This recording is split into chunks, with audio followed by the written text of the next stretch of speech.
Kia Motors Manufacturing, our plant in Georgia, I spoke about a little earlier, over $1 billion investments.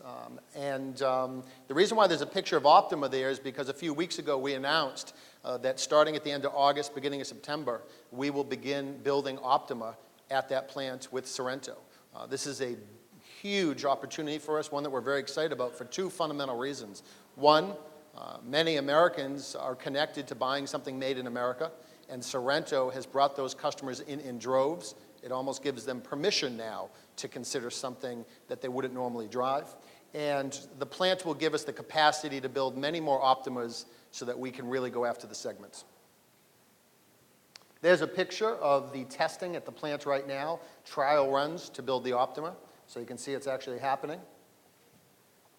And one of the other exciting things that's happening as we think about our place in the American community and what we can do to help is what the plant is doing in that community. It was a really dilapidated community with a lot of unemployment. The plants come in. There were 125,000 applications for the first 3,000 jobs. So you can see the need out there. We all know it. We've hired for the third shift recently, and the third shift began in June. This plant also is obviously having a residual effect to the local community, creating an estimated 10,000 jobs. And where you see that when you walk around the area there is hotels, restaurants, suppliers, doctors' offices, local stores, convenience stores, all opening up all over the place and employing people as a result of the plants. And we find that really a very happy part of this story. $100 million expansion project was announced just about a week ago.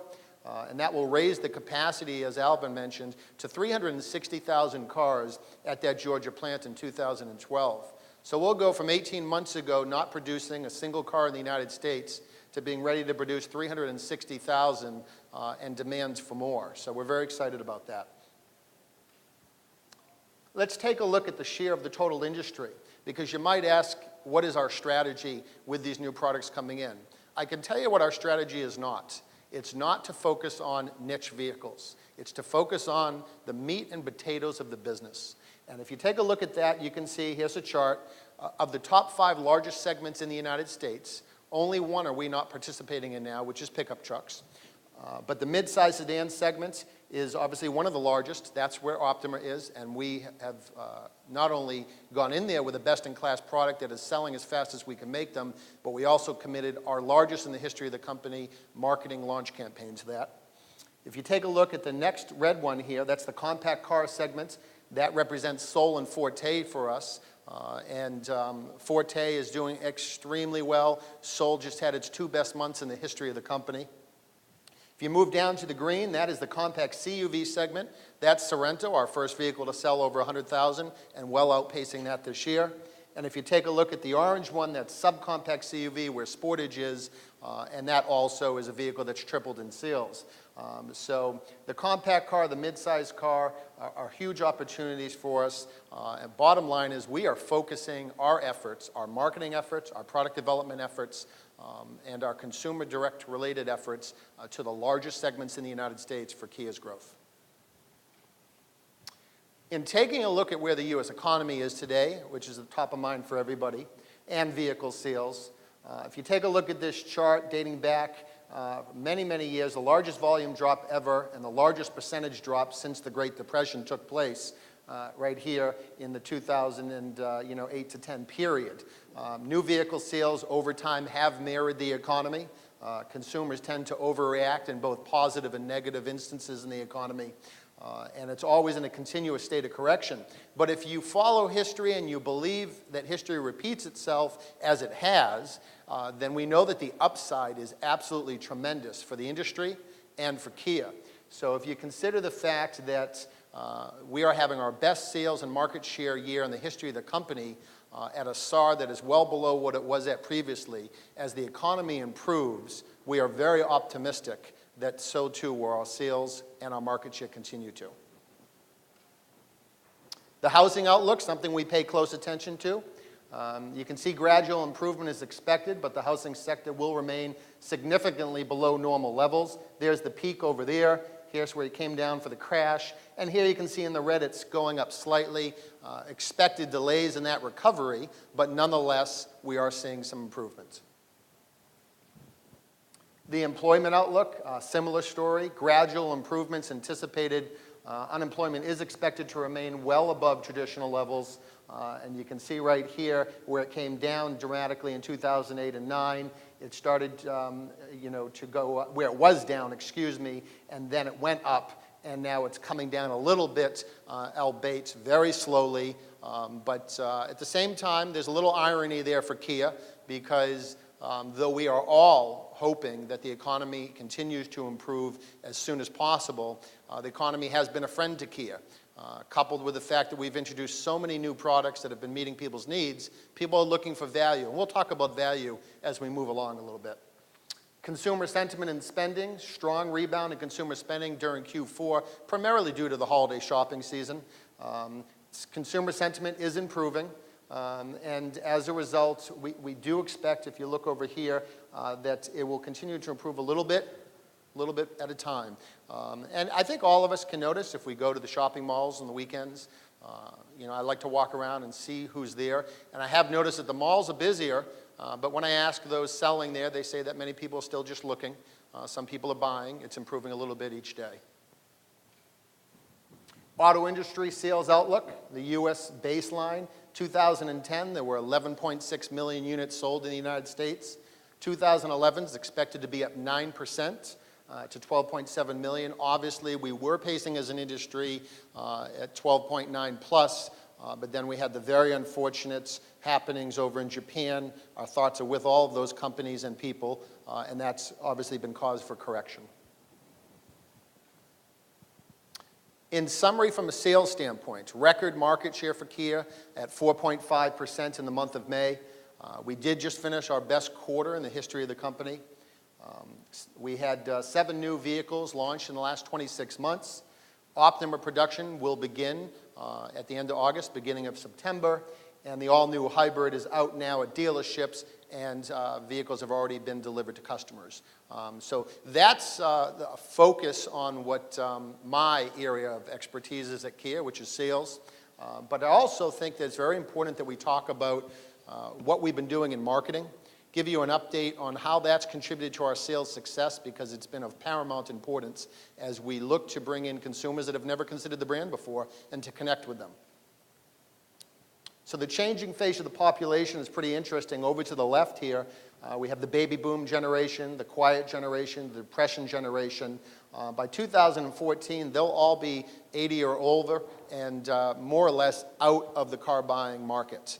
So who is it that everyone needs to concentrate on right now? Of course, Generation X, but the largest population is Generation Y. And as they've come into the automotive marketplace, really what we're spending our time on is identifying how best to connect with them as technology has changed and how they want to be communicated to has changed dramatically. So that is what our focus is right now. And in specifics, the perception of value has changed in the economy and the industry for consumers in general. So quality is now a prerequisite to compete. I think everybody knows that. Design is distinctive and athletic. That needs to be. And you can see that in our new Optima, our new Sportage, our Sorento. Tapered, clean, bold, strong, yet not overdone.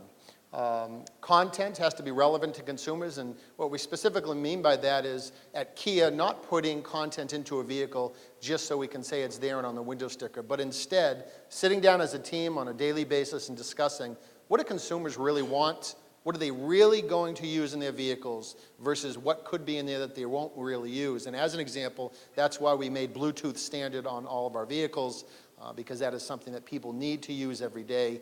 And instead of making it an option, it's standard.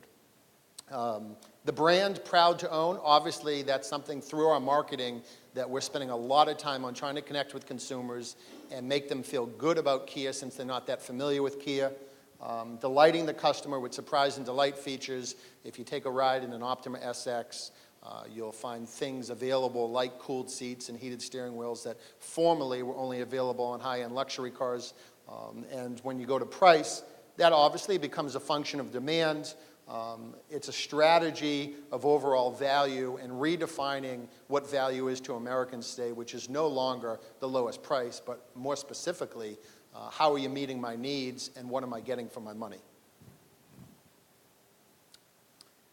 Value's never been so cool. We've really, for the last couple of years at Kia, it's been a mantra internally, which is, value is the new cool, and we will over-deliver on that expectation, and that is one thing that we are focused on a daily basis. Cool brands are clearly embracing value everywhere. And if you take a look at Target, there's an example where they've recently renovated many of their stores, and they've also brought in other brand names that previously you wouldn't find in a Target. And as a result, much like Kia, they are also bringing in a more affluent customer, in our case, higher credit score customers, and redefining for people where they shop so that they can get the value they need. A couple other examples are Apple with their stylish products, also making that technology available to the average American, and as I think their sales results speak for themselves. Coach is also partaking in that as well as some recent examples.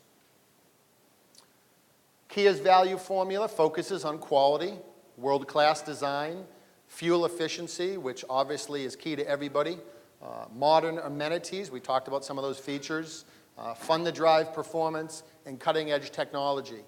So when we look at the design of our vehicles at Kia Motors America, when we discuss them all the time with our product team, we want the consumer to get in and feel that it's fun to drive, it's meeting their needs, it has the features they want, but they're not paying for things that they'll never use. And that's one of our focuses at Kia. Raising awareness and perception, obviously, formerly a big challenge for Kia because not a lot of people knew who we were, or they had a different perception of what Kia was.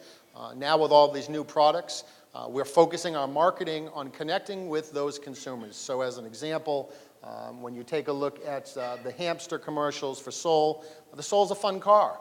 Even though the reality is that the marketing is focused on young people and it's hip-hop hamsters, have a great tune to them and are catching people's attention, many people from all different demographics are buying Soul, including thousands of 40, 50, and 60-year-old empty nesters who like the idea of driving a cool, hip vehicle, but actually getting to the dealership and finding that with a 5-star safety rating, great interior space, and all the features they want, the value story is there for them. So we're reaching out to consumers in a different way than we would on a Sorento, where obviously it's more focused on family lifestyles and single individuals who may be getting ready to have a family and need extra space.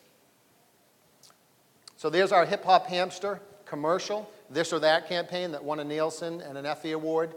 That's the second time the Soul commercials won both of those awards. Our first Soul commercial with the hamsters also won both of those awards for effectiveness. And we had more than 7 million online views. It really took a viral life of its own. And everywhere we go, people ask us about the hip-hop hamsters. It's been fun for the brand. We are the official partner of the NBA. A lot of people have asked us about this relationship. It's been absolutely very strong one for Kia. It's allowed us to connect with, again, another demographic, but in a large, broad way. Hopefully many of you had a chance to see the Blake Griffin dunk contest. He called and asked if he could do his dunk, one of his dunks, over a Kia Optima. So we pulled one onto the floor for him.